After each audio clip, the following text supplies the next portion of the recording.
संस्थेचं अभिनंदन करते की मुलांबरोबर आपण मुलींना इतक्या चांगल्या प्रकारे शिक्षण देत आहेत आणि या ठिकाणी लेडीज स्टाफ देखील भरपूर प्रमाणामध्ये आहे.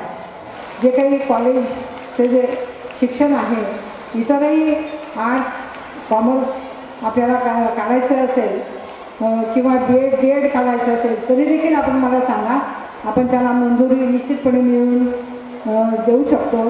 आपल्या ॲन्युअल डेला मी शुभेच्छा देते.